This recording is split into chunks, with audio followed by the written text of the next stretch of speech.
Good afternoon, all. Good afternoon. Good afternoon. Okay, class start ചെയ്യാം. നമ്മൾ trade യൂണിയന്റെ problems ആണ് നോക്കിയത്. Problems of trade union.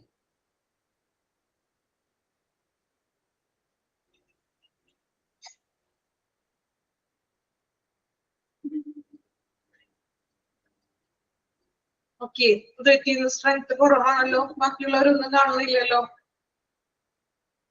Net ആയിട്ട് വരുന്നുണ്ടാവുള്ളൂ അല്ലേ? ഓക്കെ,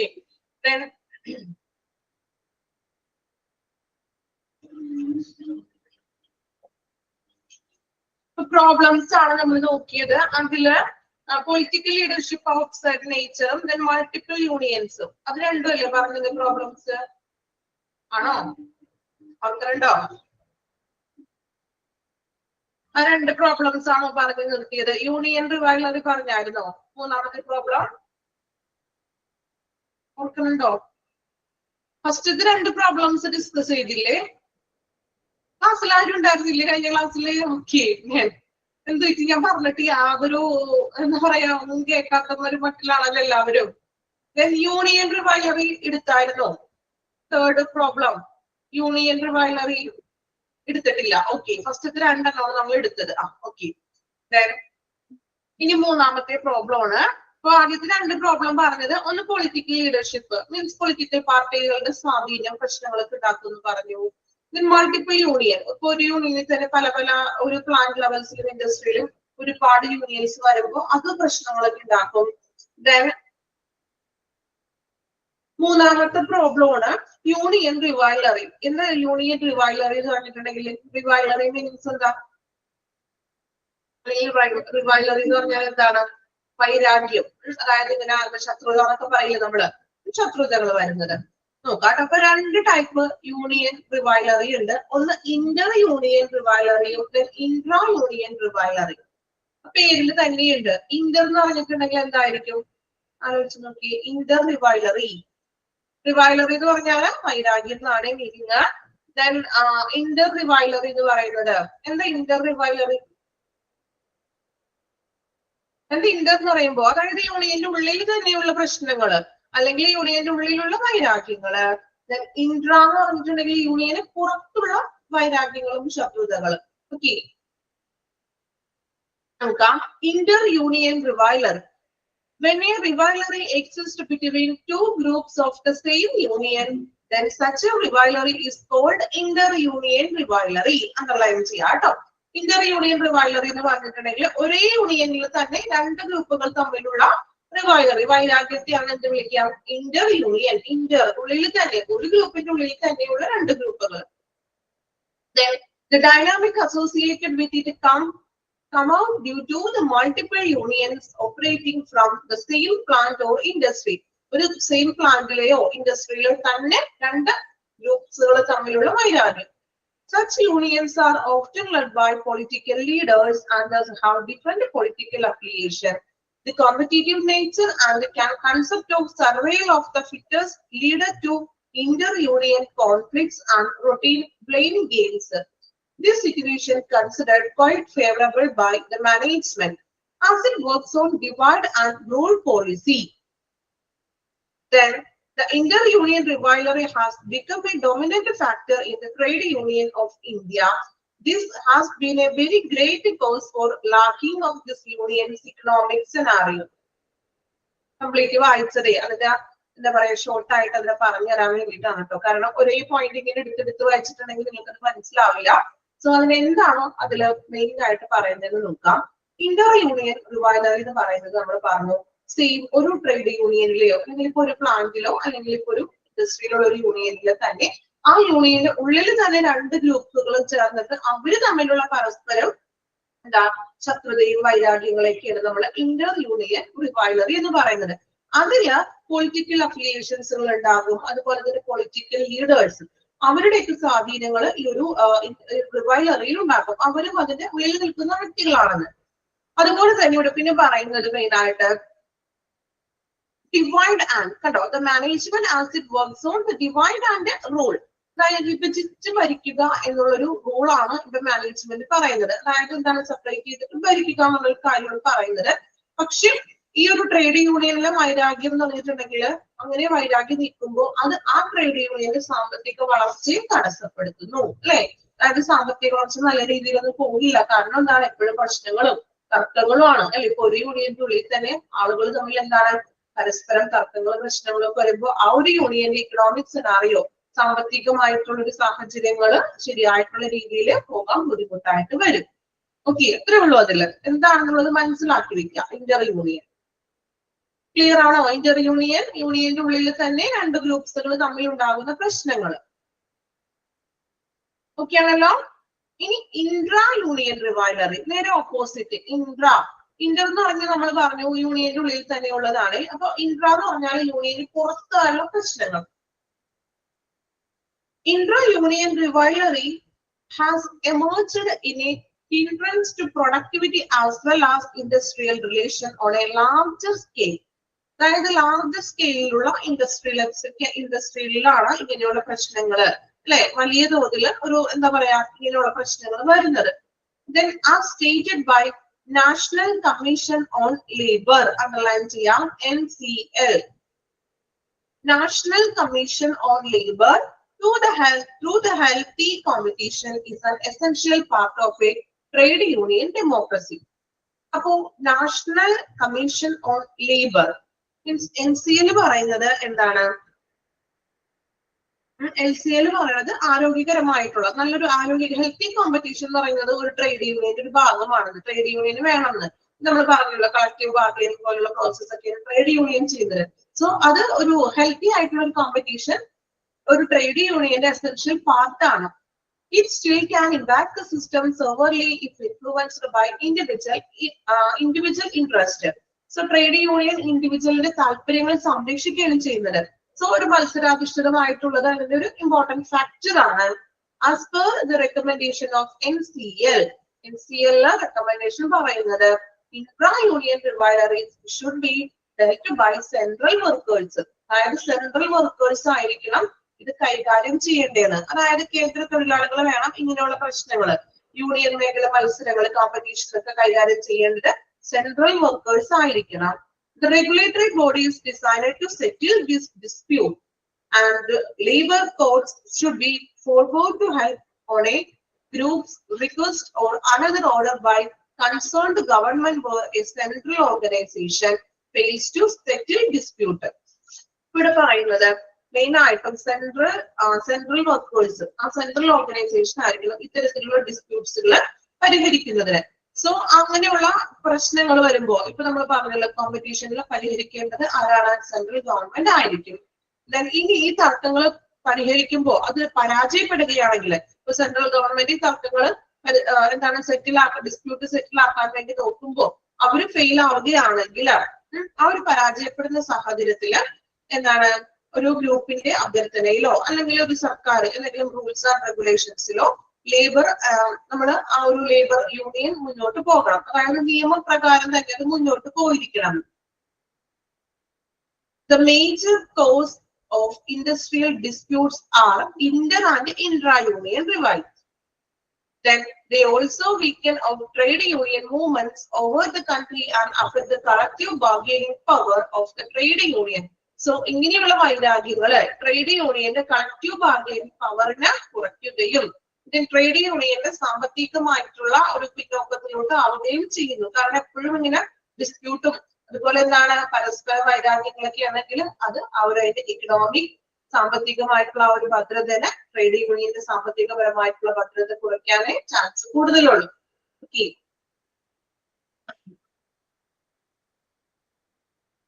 യൂണിയൻ റിവൈലറി ഒന്ന് വായിച്ചു നോക്കാം കേട്ടോ. ഇന്റർ യൂണിയനും ഇൻട്രാ യൂണിയനും.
Okay, then ഇനി നാലാമത്തെ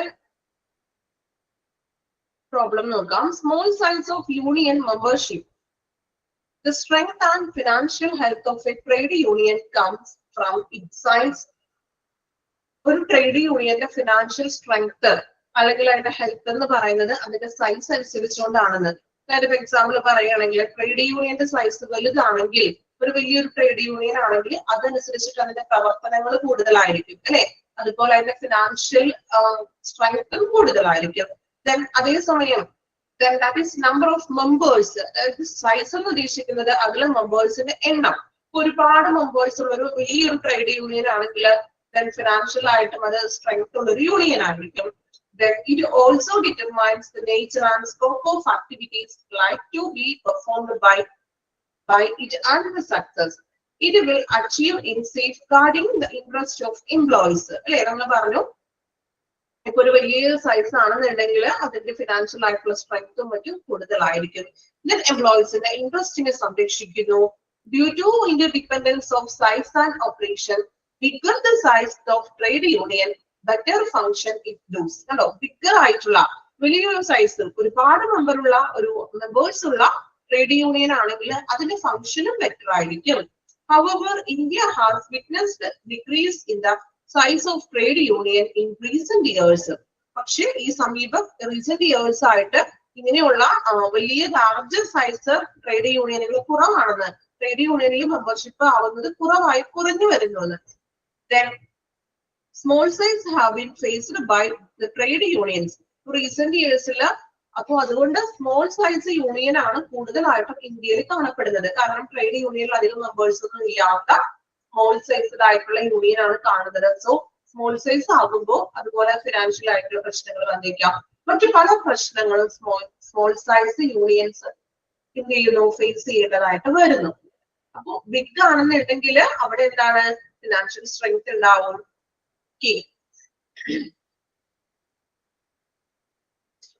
അഞ്ചാമത്തെയും കൂടി ഒന്ന് വായിച്ചിട്ട് നമുക്ക് വായിപ്പിക്കാം കേട്ടോ.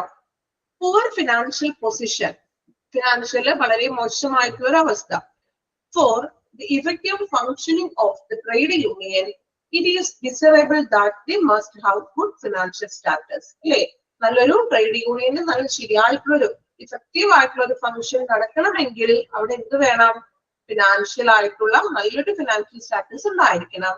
In order to fulfill various commitments, achieve their goals and conduct a variety programs, a lot of funds are required.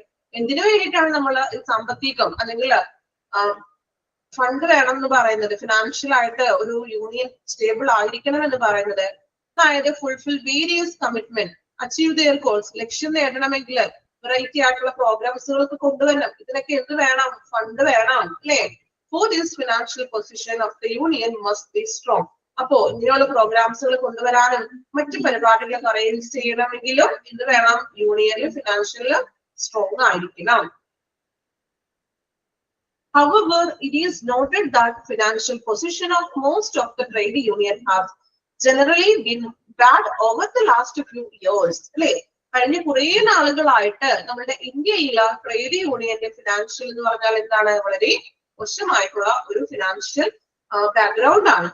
It is generally believed that trade unions can work more effectively only if support their organization and put more attention on improving their financial health.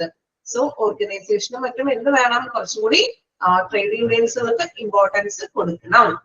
Membership subscription is the main source of income for a trade union. Trade യൂണിയന്റെ main ആയിട്ടുള്ള ഒരു income എന്ന് പറയുന്നത് membership subscription ആണ്. Member ആകുമ്പോൾ നമ്മൾ അതിലൊരു payment കൊടുക്കുന്നതാണ് അതിന്റെ മെയിൻ ഇൻകം സോഴ്സ് എന്ന് പറഞ്ഞിട്ടുണ്ടെങ്കിൽ. അതർ സോഴ്സസ് എന്ന് പറഞ്ഞിട്ടുണ്ടെങ്കിൽ ഡൊണേഷൻസ് കിട്ടുന്നത്, sales of magazine or handouts. മാഗസിൻസിലൊക്കെ സെൻഡ് ചെയ്യുക. ഹാൻഡ് ഔട്ട്സ് എന്ന് പറഞ്ഞാൽ കൈനീട്ടങ്ങളൊക്കെ കിട്ടുന്നത്. Then compensating office bearers and office staff expense incurred in annual convention and meetings, rents, printing, postage, stationery, etc. are few of the expenditures of this trade union. ഇനി trade യൂണിയന്റെ ചെലവുകൾ expenditures ആണ് ഈ പറയുന്നത്. എന്തൊക്കെയാണ്? കോമ്പൻസേറ്റിംഗ് ഒക്കെ കൊടുക്കണം. Expense include annual meetings arrange ചെയ്യുമ്പോഴും പ്രിന്റ് ചെയ്യാനും പോസ്റ്റേജ് ചെയ്യാനും സ്റ്റേഷനറിക്കും ഇതിനെല്ലാമായിട്ട് വളരെയധികം ചെലവ് വരുന്നുണ്ട്. സോ ഇങ്ങോട്ട് കിട്ടുന്ന ട്രേഡ് യൂണിയന് കിട്ടുന്ന ഒരു സോഴ്സ് എന്ന് പറഞ്ഞിട്ടുണ്ടെങ്കിൽ ഒന്ന് മെമ്പർഷിപ്പ് എടുക്കുന്ന ടൈമിൽ കൊടുക്കുന്ന ആ ഒരു എമൗണ്ടും പിന്നെ എന്താണ് ഡൊണേഷൻസും അതുപോലെ തന്നെ മാഗസിൻസ് ഒക്കെ സെയിൽ ചെയ്ത് കിട്ടുമ്പോൾ ഉണ്ടാകുന്ന ആ ഒരു ക്യാഷുമാണ് ആകെ ട്രേഡ് യൂണിയന്റെ ഇൻകം എന്ന് പറഞ്ഞിട്ടുണ്ടെങ്കിൽ. സോ ഇങ്ങനെയൊക്കെ ഇപ്പൊ ഈ കഴിഞ്ഞ വർഷങ്ങളിലായിട്ട് പറയുന്നത് എന്താണ്? ഇന്ത്യയിലെ ട്രേഡ് യൂണിയന്റെ ഫിനാൻഷ്യൽ വളരെ ബാഡ് ആണ്. Okay, small size of union മെമ്പർഷിപ്പും ദെൻ പുവർ ഫിനാൻഷ്യൽ പൊസിഷനും വായിച്ചു നോക്കിക്കോളൂ കേട്ടോ.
കംപ്ലീറ്റ് ചെയ്ത വായിച്ചെല്ലാവരും?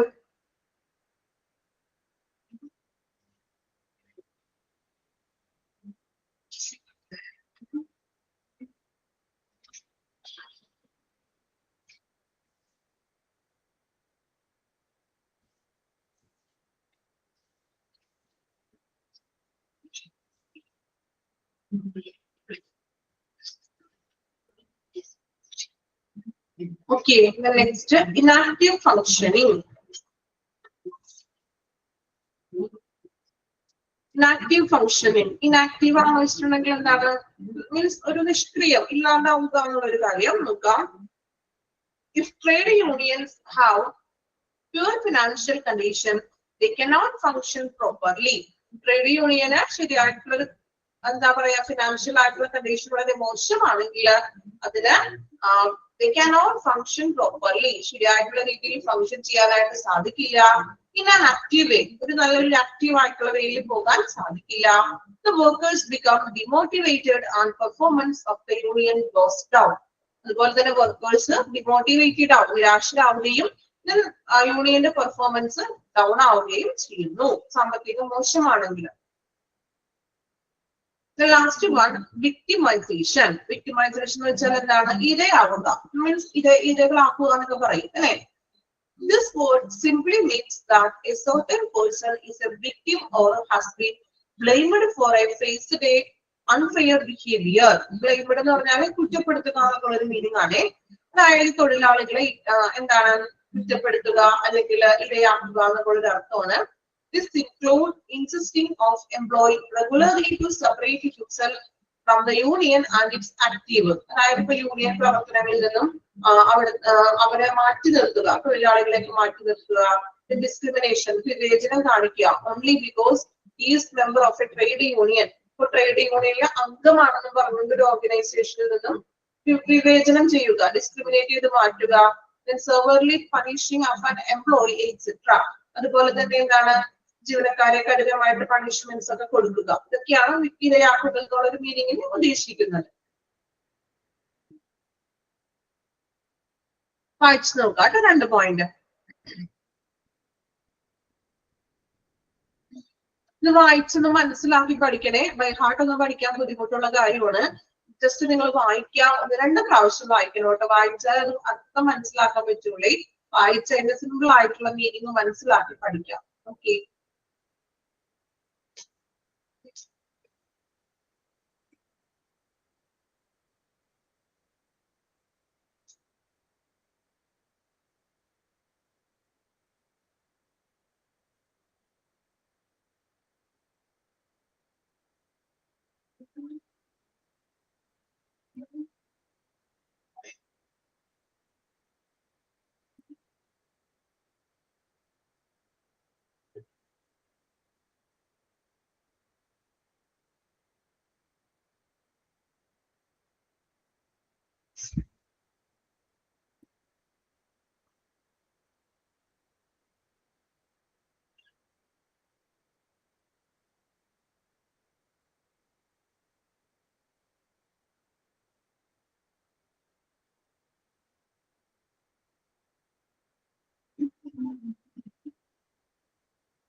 വിക്ടിമൈസേഷൻ എന്ന് പറഞ്ഞിട്ടുണ്ടെങ്കിലേ അതായത് എംപ്ലോയീസിനെ അതിൽ ഇരയാക്കുകയാണ്.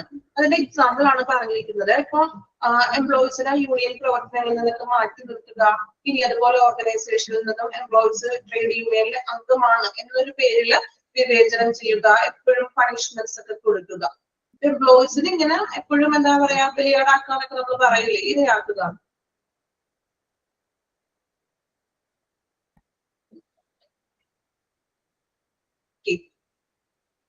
എഴുതിയിരിക്കുന്ന വേർഡ്സുകളെ ചിലപ്പോൾ ഇത്തിരി കടിച്ചപ്പെട്ടാത്ത വേർഡ്സുകളാണ് അല്ലെ, നിങ്ങൾക്ക് വായിക്കുമ്പോൾ തോന്നിക്കാണും.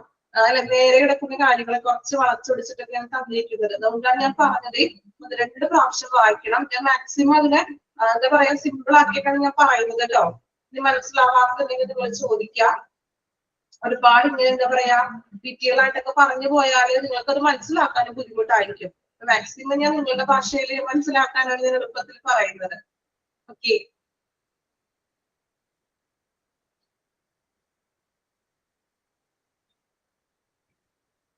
സോ അപ്പൊ നമ്മൾ നോക്കിയത് പ്രോബ്ലംസ് ഓഫ് ട്രേഡ് യൂണിയൻ ആണ്. എന്തൊക്കെയാണ് ജസ്റ്റ് പേരുകൾ മാത്രം നോക്കുക.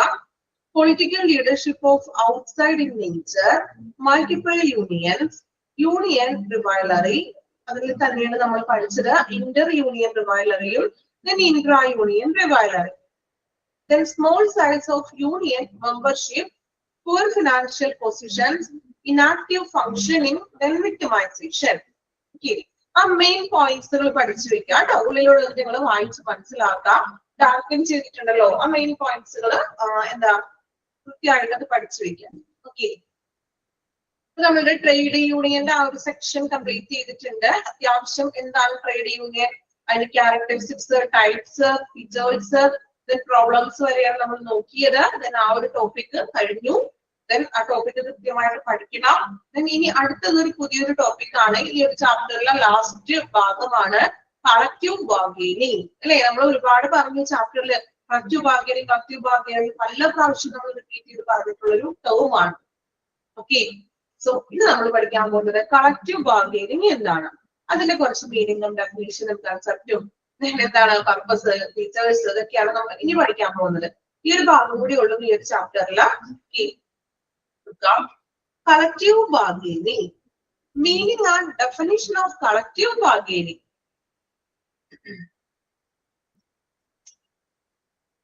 The concept of collective bargaining was first originated by Sidney and Beatrix Webb in Britain and also by Gombers in the USA. USA-ലെ ഗോംബേഴ്സും അതുപോലെ തന്നെ എന്താണ് ബ്രിട്ടനിലുള്ള സിഡ്നി ആൻഡ് ബിയാട്രിക് വെബും കൂടി ചേർന്നിട്ടാണ് ഒരു കളക്റ്റീവ് ബാർഗെയിനിങ് എന്നുള്ളൊരു കൺസെപ്റ്റ് കൊണ്ടുവന്നത്. Then the term collective bargaining can be split into two words, that is collective and bargaining. രണ്ട് വേർഡുകളാണ് collective and bargaining. It is a collective process because the issues associated with employment terms and conditions are resolved by representatives of employees and management together. Collective bargaining എന്ന് പറഞ്ഞിട്ടുണ്ടെങ്കിൽ തൊഴിലിൽ നിന്നുള്ള തൊഴിൽ വ്യവസ്ഥകളും പ്രശ്നങ്ങളും സംബന്ധിച്ചിട്ടുള്ള പ്രശ്നങ്ങളെ മാനേജ്മെന്റും എംപ്ലോയീസും ചേർന്ന് ഒന്നിച്ച് പരിഹാരം കാണുന്ന ഒരു പ്രോസസ്സ്. ഓക്കെ, ഇതിനെയാണ് എന്ത് വിളിക്കുക? Collective bargaining. എംപ്ലോയീസിന്റെ ഒരു സാലറിയുടെ കാര്യമായിരിക്കാം, അല്ലെങ്കിൽ എംപ്ലോയീസിന്റെ വർക്കിംഗ് ടൈം ആയിരിക്കാം. സോ അതുമായിട്ട് നമ്മൾ എന്ത് ചെയ്യുന്നു? ഒരു ബാർഗെയിൻ ചെയ്യാനാണ്. ദെൻ ആ ബാർഗെയിനില് ചർച്ചയുടെ അവസാനത്തില് എംപ്ലോയീസിന് നല്ലൊരു ഇതായിട്ടുള്ള ഒരു മാനേജ്മെന്റിന്റെ ഭാഗത്ത് നിന്ന് ഒരു തീരുമാനം ഉണ്ടാകുന്നു.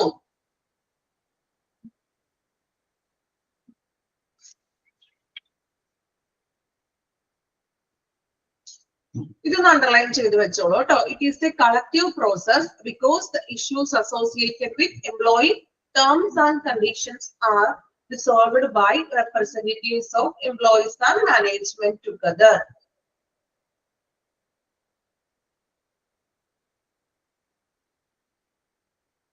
Okay.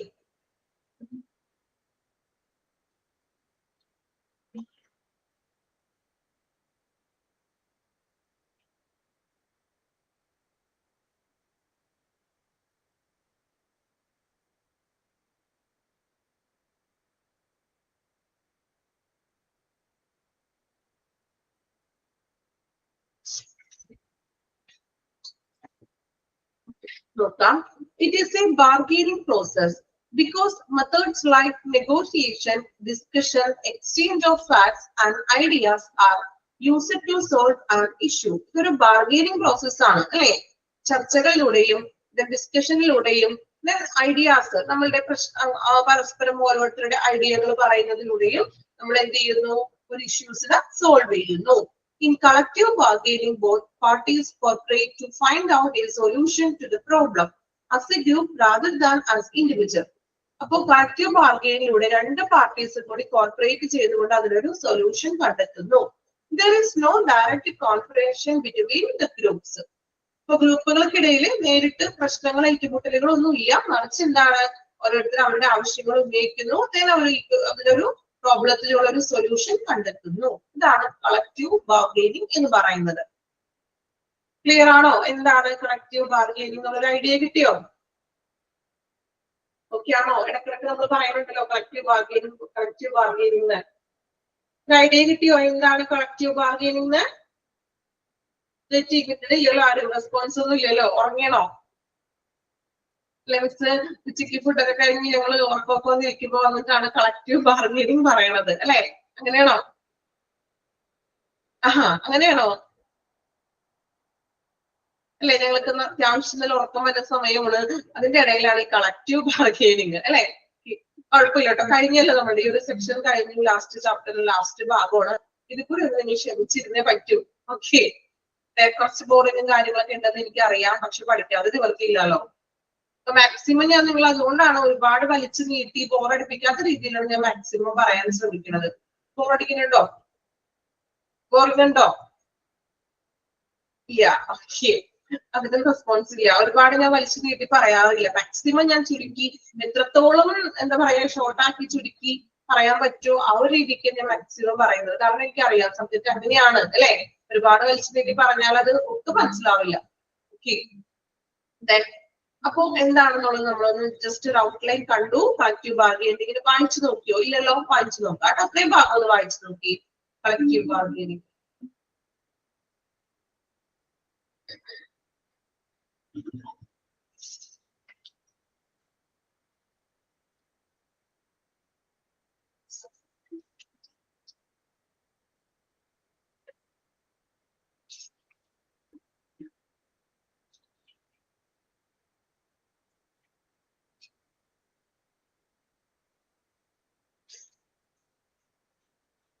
ഫസ്റ്റത്തെ 2 പാരഗ്രാഫ് വായിച്ചു നോക്കണേ.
ഓക്കെ, വായിച്ചോ? കംപ്ലീറ്റ് ചെയ്തോ? നോക്കാം. For example, in our daily life, while purchasing vegetables or fruits from the market, everyone indulged in negotiation and bargaining with the vendor to fetch the best price deal. അല്ലെ, നമ്മുടെ ജീവിതത്തില് നമ്മള് vegetables വാങ്ങിക്കാനോ അല്ലെങ്കിൽ fruits വാങ്ങിക്കാനോ ഒക്കെ മാർക്കറ്റിൽ പോകുമ്പോൾ നമ്മൾ bargain ചെയ്യാറുണ്ടോ? ബാർഗെയിൻ നടത്താറുണ്ടോ നിങ്ങള്? അല്ലെങ്കിൽ അവര് പറയുന്ന വിലക്ക് സാധനം വാങ്ങിച്ചു പോരുകയാണോ ചെയ്യുന്നത്? മാർക്കറ്റിലൊക്കെ പോകുമ്പോൾ നമ്മൾ എന്ത് ചെയ്യും? അതിന് ഇത്രയും വില ഇല്ലല്ലോ, ഇത് അത്ര ഫ്രഷ് അല്ലല്ലോ എന്നൊക്കെ പറഞ്ഞുകൊണ്ട് നമ്മൾ എന്ത് ചെയ്യും? ഒന്ന് ബാർഗെയിൻ ചെയ്യാറില്ലേ? നമ്മുടെ നിത്യ ജീവിതത്തിലും ഒരു കളക്റ്റീവ് ബാർഗെയിനിങ് ഉണ്ട്. ഉണ്ടോ? ചില ആൾക്കാർ ചെയ്യാറില്ല കേട്ടോ. വേണ്ട, അവര് പറയുന്ന പൈസക്ക് നമുക്ക് വാങ്ങിച്ചേക്കാം അല്ലെ. ചില ആളുകൾ എന്ത് ചെയ്യും? സാധനം നോക്കി നല്ലതാണോ, അതിന് എത്ര വിലയുണ്ടോ അല്ലെ എന്നൊക്കെ നോക്കിയിട്ട് മാത്രമേ വാങ്ങിക്കുള്ളൂ. എന്ത് ചെയ്യും? ബാർഗെയിനിങ് നടത്തും. ചിലപ്പോ ബാർഗെയിനിങ് വിജയിക്കും. അവര് ആദ്യം പറഞ്ഞ എമൗണ്ടിനേക്കാളും കുറച്ച് എമൗണ്ട് കിട്ടും അല്ലേ. So, similarly, various types of negotiation are found in the work environment related to problems of employee, which can be termed as collective bargaining. അതുപോലെ തന്നെയാണ് എന്താണ് എംപ്ലോയീസിന് പലതരത്തിലുള്ള വർക്ക് എൻവയോൺമെന്റിൽ പ്രോബ്ലംസ് വരും. അതിന് നമ്മൾ ഇങ്ങനെ ചർച്ചകളിലൂടെ നമ്മൾ എന്ത് ചെയ്യുന്നു? അതിന് സൊല്യൂഷൻ കാണുന്നു. അതിനെയാണ് എന്ത് വിളിക്കുക? Collective bargaining. The objective of the process is to establish win-win conditions of employment for the representatives of employee and employers. It represents democratic decision making, which is for people, for the people, of the people, and by the people. ഇവിടെ ഒരു democratic decision making ആണെന്ന്. അതായത് ഇവിടെ നമ്മൾ പറഞ്ഞു എംപ്ലോയറും എംപ്ലോയിയും അല്ലെ, രണ്ടുപേരും തമ്മിൽ ചർച്ചയുണ്ട്, ഈക്വൽ ഓപ്പർച്യൂണിറ്റി ഉണ്ട് അല്ലെ, രണ്ടുപേർക്കും അവിടെ സ്ഥാനമുണ്ട്. അതിനാലാണ് നമ്മൾ എന്ത് പറയാ? ഡെമോക്രാറ്റിക് ഡിസിഷൻ മേക്കിംഗ് എന്ന് പറയുന്നത്. ഓക്കെ, വായിച്ചു നോക്കാം. എക്സാമ്പിൾ ഒന്ന് വായിച്ചു നോക്കിക്കോളൂ. ദെൻ അത് കഴിഞ്ഞിട്ട് വീണ്ടും 3 വ്യക്തികള് കളക്റ്റീവ് ബാർഗെയിനിങ്ങിനെ കുറിച്ച് പറയുന്നതാണ്. ജസ്റ്റ് ഒന്ന് വായിച്ചു നോക്കാം കേട്ടോ.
ഓക്കെ, ഇനി കളക്റ്റീവ് ബാർഗെയിനിങ്ങിനെ കുറിച്ച് 3 വ്യക്തികൾ പറയുന്നതാണ്. ഡെഫിനേഷൻ പോലെയാണ്, പേര് അണ്ടർലൈൻ ചെയ്യണം കേട്ടോ, പേരുകൾ ഓർത്ത് വെക്കുക. According to daily order collective ബാർഗെയിനിങ്ങിനെ കുറിച്ച് പറയുന്നത് നോക്കാം. Collective bargaining is essentially a process in which employee act as a group in seeking to shape condition and relationship in their employment. അപ്പോ അക്കോർഡിംഗ് ടു ഡെയിലി ഓർഡർ പറയുന്നത് ജീവനക്കാരൻ അല്ലെ, അല്ലെങ്കിൽ എംപ്ലോയീസിന്റെ ഒന്നിച്ചുള്ള അല്ലെങ്കിൽ ആ ഒരു ഗ്രൂപ്പായിട്ടുള്ള പ്രവർത്തനത്തെയാണ് എന്ത് വിളിക്കുക, കളക്റ്റീവ് ബാർഗെയിനിങ് എന്ന് പറയുന്നത്. ഞാൻ അവരുടെ തൊഴിലും അല്ലെ, process in which condition shape on relationship of their employment, അവരുടെ തൊഴിലിലെ ആ ഒരു കണ്ടീഷൻസും അതുപോലെ തന്നെ ആ ഒരു സാഹചര്യങ്ങൾ രൂപപ്പെടുത്താനും അവരുടെ ഒരു റിലേഷൻഷിപ്പ് രൂപപ്പെടുത്താനും വേണ്ടിയിട്ടുള്ള ഒരു പ്രക്രിയ അല്ലെങ്കിൽ പ്രോസസ് ആണ് കളക്റ്റീവ് ബാർഗെയിനിങ് എന്നാണ് അക്കോർഡിംഗ് ടു ഡെയിലി ഓർഡർ പറയുന്നത്. ഇനി അടുത്തൊരു വ്യക്തിയാണ്, അണ്ടർലൈൻ ചെയ്യാട്ടോ അത് കംപ്ലീറ്റ്, പേരും ഓർത്ത് വെക്കണേ. According to daily order. Okay, then അടുത്തൊരു വ്യക്തിയാണ് അക്കോർഡിംഗ് ടു കോക്സ്. അദ്ദേഹം പറയുന്നത് collective bargaining is the resolution of industrial problems between the representatives of employers and the freely designated representatives of employees. എംപ്ലോയീസും എംപ്ലോയറും തമ്മിലുള്ള ഇൻഡസ്ട്രിയൽ പ്രോബ്ലം, അതിനുള്ള ഒരു റിസൊല്യൂഷൻ ആണ് collective bargaining. Then acting collectively with a minimum government dictation. ഇതാണ് പറയുന്നത്, അതായത് സർക്കാരിന്റെ നിർദ്ദേശത്തോട് കൂടിയിട്ട് ഇത് പ്രവർത്തിക്കും. സർക്കാരിന്റെ നിർദ്ദേശത്തോടു കൂടിയല്ല, അല്ലാതെ എംപ്ലോയീസും എംപ്ലോയറും തമ്മിൽ അവരുടെ പ്രശ്നങ്ങൾ പരിഹരിക്കാനായിട്ടുള്ള ഒരു റീസൊല്യൂഷൻ ആണ് കളക്റ്റീവ് ബാർഗെയിനിങ് എന്നാണ് അക്കോർഡിംഗ് ടു കോക്സ് പറയുന്നത്. അണ്ടർലൈൻ ചെയ്യാട്ടോ. പേരുകൾ ഓർത്ത് വെക്കണേ. പേരുകൾ പഠിക്കാൻ ബുദ്ധിമുട്ടുള്ള പേരാണ് എങ്കിലും കുഴപ്പമില്ല, ഓർത്ത് വെക്കുക.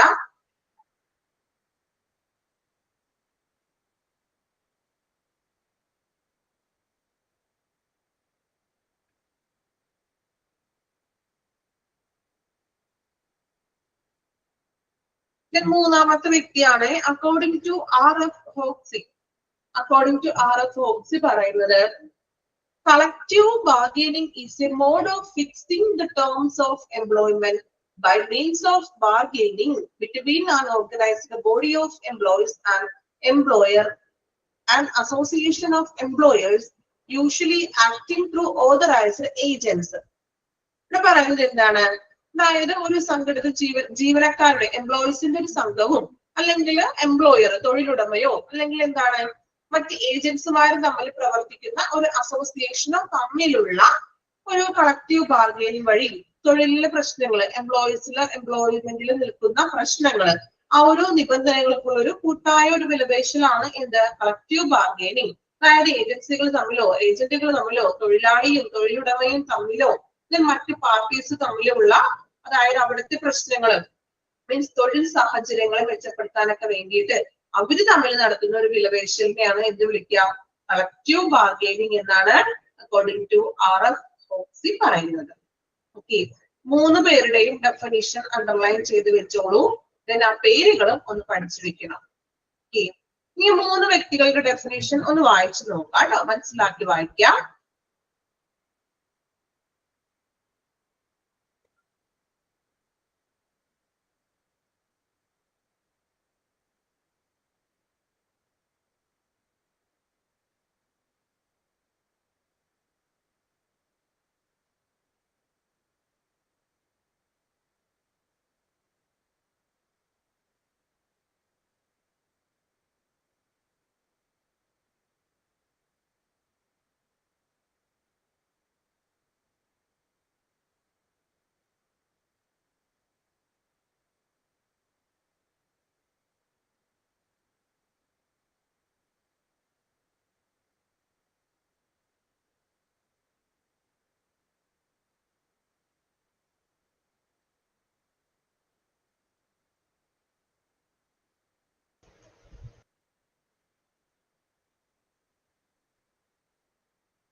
വായിച്ചു നോക്കിയോ ഡെഫിനേഷൻസുകള്?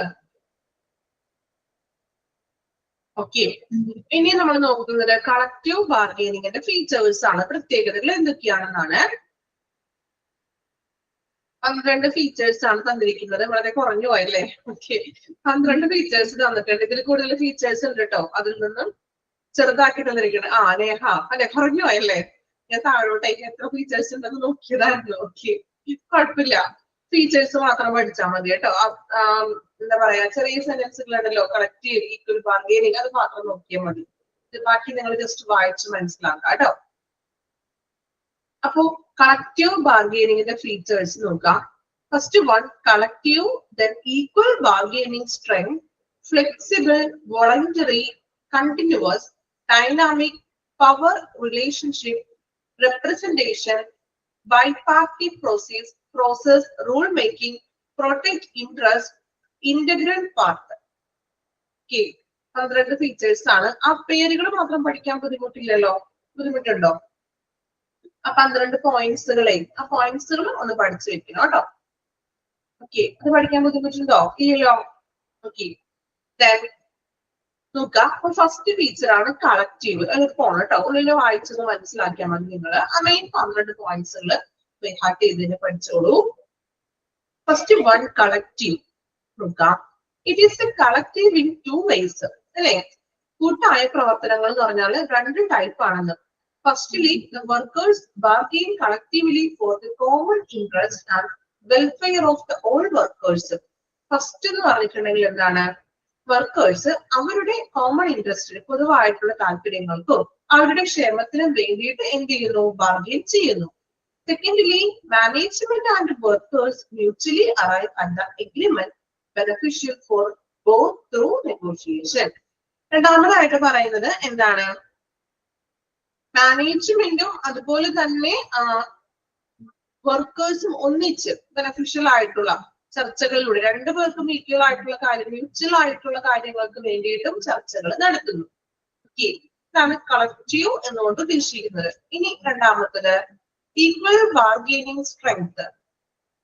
Both the parties have equal bargaining strength, and that is bargain from a position of equal strength. As the bargaining strength is equal, രണ്ട് പാർട്ടിയുടെയും bargaining strength ഒരുപോലെയാണെന്ന്. This process can be called industrial democracy at the workplace. അപ്പോൾ ഈ ഒരു പ്രോസസ്സിനെ പറയുന്നതാണ് industrial democracy വർക്ക്പ്ലേസിലുള്ള ഒന്നിച്ച്. Democracy എന്ന് പറഞ്ഞാൽ അറിയാലോ, ഈക്വൽ ആയിട്ട്, for the people by the people. അപ്പോൾ രണ്ട് കൂട്ടത്തെയും bargaining strength ഒരുപോലെയാണ്. Then മൂന്നാമത്തെ ഫീച്ചർ ആണ് flexible. Collective bargaining is a group activity in which representatives of workers and management utilize their energy so that the solution can be obtained which is acceptable by both parties. രണ്ടുപേരുടെ എനർജിയാണ് എടുക്കുന്നത്, അല്ലേ? Then രണ്ടുപേർക്കും acceptable ആയിട്ടുള്ള രീതിയിൽ അതിനൊരു solution കാണുന്നു. Inflexibility or rigidity of thought and ideas should be avoided for a smooth bargaining process, അല്ലെ? സ്മൂത്ത് ആയിട്ടൊരു ബാർഗെയിനിങ് പ്രോസസ്സിന് അതിന്റെ ഇടയിൽ ഭയങ്കര റിജിഡ് ആവാനോ അല്ലെങ്കിൽ ഇൻഫ്ലെക്സിബിൾ ആകാൻ പാടില്ല. രണ്ടുപേരും എന്ത് വേണം? രണ്ടുപേരും ഈക്വൽ ആയിട്ട് എനർജി എടുക്കുക, അല്ലാതെ വെറുതെ വാശി പിടിക്കുകയോ എന്താ പറയാ കർക്കശമായിട്ടുള്ള പ്രശ്നങ്ങളൊക്കെ ഉണ്ടാക്കുകയോ ചെയ്തിട്ടുണ്ടെങ്കിൽ അത് ചർച്ചകൾക്ക് നല്ലൊരു തീരുമാനം കിട്ടില്ല. Collective bargaining is A give and take process. Collective bargaining എന്ന് പറഞ്ഞിട്ടുണ്ടെങ്കിൽ എന്താണ്? ഗിവ് ആൻഡ് ടേക്ക് പ്രോസസ് ആണ്. Both the concerned parties arrive at a solution by exchanging their devised views. This is a distinctive characteristics of a collective bargaining. അതായത് നമ്മൾ പറഞ്ഞത് എന്താണ്? Collective bargain എന്ന് പറഞ്ഞിട്ടുണ്ടെങ്കിൽ രണ്ടുപേരും ചേർന്ന് അവരുടെ എന്താണ് ഇൻട്രസ്റ്റുകൾക്കും അവരുടെ വെൽഫെയറിനും വേണ്ടിയാണ് ബാർഗെയിൻ ചെയ്യുന്നത്. സോ അത് സ്മൂത്ത് ആയിരിക്കണം, ഫ്ലെക്സിബിൾ ആയിരിക്കണം, ഒരുപാട് റിജിഡ് ആവാനൊന്നും പാടില്ല. ഓക്കെ, ഫസ്റ്റത്തെ 3 ഫീച്ചേഴ്സ് ഒന്ന് വായിച്ചു നോക്കാം കേട്ടോ. ആദ്യത്തെ 3 features collective, equal bargaining strength, flexible.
Okay, വായിച്ചോ? ഫസ്റ്റത്തെ 3 ഫീച്ചേഴ്സ് ആണ് വായിക്കാൻ പറഞ്ഞത്.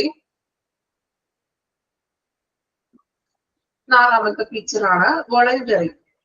The act of coming together with the workers' management cannot be forced or imposed upon anyone. അല്ലെ, അതായത് തൊഴിലാളിയും എംപ്ലോയീസും മാനേജ്മെന്റും തമ്മില് പ്രവർത്തികള്, ഇങ്ങനെയുള്ള പ്രവർത്തനങ്ങൾ അല്ലെങ്കിൽ പ്രശ്നങ്ങൾ ആരുടെയും ഭാഗത്ത് നമുക്ക് എന്താ പറയാ അടിച്ചേൽപ്പിക്കാനായിട്ട് പറ്റില്ല. Both parties volunteer to have productive dialogue on various troubling issues. അതായത് എന്താണ്, രണ്ടുപേരുടെയും ഭാഗത്തു നിന്നുള്ള പ്രശ്നങ്ങൾ അല്ലെങ്കിൽ അവരുടെ ആവശ്യങ്ങൾ നമ്മൾ പരിഗണിക്കണം. Views of each other are scrutinized extensively to find an agreeable solution. Scrutinize ചെയ്യാന്ന് വെച്ചാല് രണ്ടുപേരുടെയും ആവശ്യങ്ങൾ നമ്മൾ സൂക്ഷ്മമായിട്ട് പരിശോധിക്കണം. then രണ്ടുപേരുടെയും പരിശോധിച്ചതിന് ശേഷം അവർക്ക് രണ്ടുപേർക്കും അഗ്രിയബിൾ ആയിട്ടുള്ള അക്സെപ്റ്റ് ചെയ്യാൻ പറ്റുന്ന രീതിയിലുള്ള ഒരു സൊല്യൂഷൻ അതിൽ കാണുക. സോ അതുകൊണ്ട് കളക്റ്റീവ് ബാർഗെയിൻ എന്ന് പറഞ്ഞാൽ ഒരു വോളണ്ടറി പ്രോസസ് ആണ്. then 5ാമത്തേതാണ് കണ്ടിന്യൂവസ്. ഇതൊരു കണ്ടിന്യൂവസ് ആയിട്ടുള്ള ഒരു പ്രോസസ് ആണ്. ഒരു പ്രാവശ്യം മാത്രമുള്ള പ്രോസസ് അല്ല, ഇതൊരു കണ്ടിന്യൂവസ് ആയിട്ടുള്ള ഒരു പ്രോസസ് ആണ്. Collective bargaining is not one-time process which begins with the negotiation and ends with the agreement. Start ചെയ്യുന്നത് ചർച്ചകളിലൂടെയാണ്, then ഒരു എഗ്രിമെന്റിലാണ് അത് എൻഡ് ചെയ്യുന്നത്. It is an ongoing and continuous course of action. When two parties agree on a matter, it is just a starting of collective bargaining. Collective bargaining start ചെയ്യുന്ന matter. This agreement has to be implemented in a continuous manner and further negotiation should be initiated. എന്താണ് പറയുന്നത്? തുടർച്ചയായിട്ടുള്ള രീതിയിൽ ഈ ഒരു എന്താ collective bargaining നടന്നുകൊണ്ടിരിക്കും. ചർച്ചകൾ ആരംഭിക്കുന്നു. വിലപേശൽ പ്രക്രിയ എന്ന് പറയുന്നത് ഡൈനാമിക് ആണെന്ന്, എപ്പോഴും ഓരോ കാര്യങ്ങൾക്ക് വേണ്ടി ഇതുപോലെ കളക്റ്റീവ് ബാർഗൈനിങ് നടന്നുകൊണ്ടിരിക്കുന്നു. സോ ഇതൊരു വൺ ടൈം പ്രോസസ് അല്ല, ഇറ്റ്സ് എ കണ്ടിന്യൂവസ് പ്രോസസ്. വായിച്ചു നോക്കുക കേട്ടോ.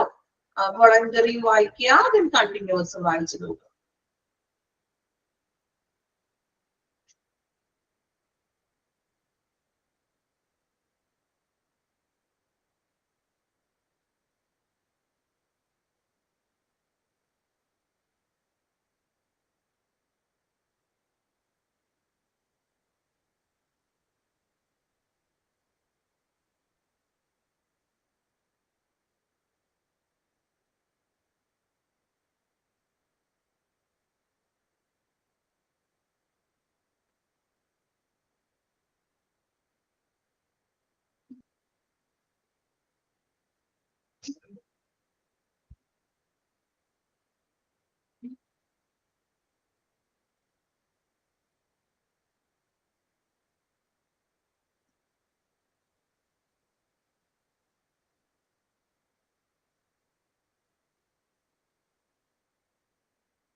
ഓക്കെ, ഇതിന് 6ാമത്തെ പോയിന്റ് കൂടി നമുക്കൊന്ന് പറയാം. ഡൈനാമിക്. ഡൈനാമിക് എന്ന് പറഞ്ഞാൽ എന്താണ്? ചലനാത്മകമാണ്, ഇങ്ങനെ എപ്പോഴും മാറ്റങ്ങളൊക്കെ വന്നുകൊണ്ടിരിക്കുന്നത്. The process of collective bargaining itself is a dynamic one, as concept undergoes a lot of changes and develops over time. അല്ലേ, അതായത് എന്താണ് കളക്റ്റീവ് ബാർഗൈനിങ് എന്ന് പറഞ്ഞിട്ടുണ്ടെങ്കിൽ എപ്പോഴും ഇങ്ങനെ ചലനാത്മകമാണ്, മാറിക്കൊണ്ടിരിക്കുന്നു. അല്ലെങ്കിൽ എന്താണ് കാലക്രമേണ ഇങ്ങനെ ആശയങ്ങളൊക്കെ പുതിയ പുതിയ മാറ്റങ്ങൾക്കും അതുപോലെ തന്നെ ഡെവലപ്മെന്റിനും കാരണമാകുന്നു.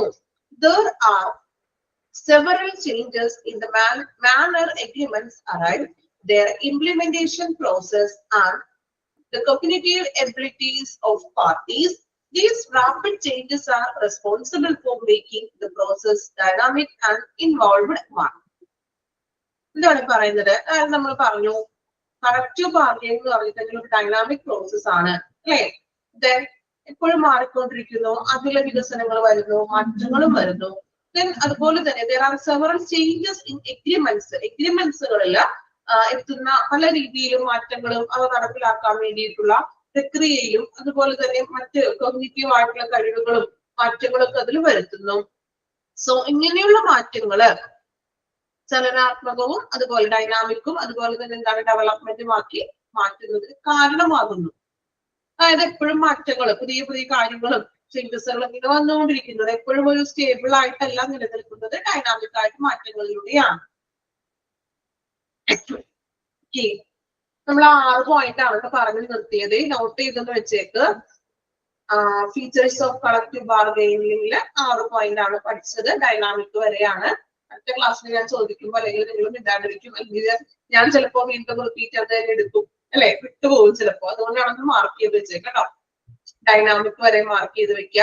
ബാക്കി നമുക്ക് അടുത്ത 6 പോയിന്റ് കൂടി ഉണ്ട്. ഇനി അത് നമുക്ക് അടുത്ത ക്ലാസ്സിൽ എടുക്കാം, അല്ലെ. മറ്റേ ശ്വാസത്തിൽ ഒരുപാട് നിങ്ങൾക്ക് പഠിക്കാൻ ബുദ്ധിമുട്ടാകണ്ട. ഓക്കെ,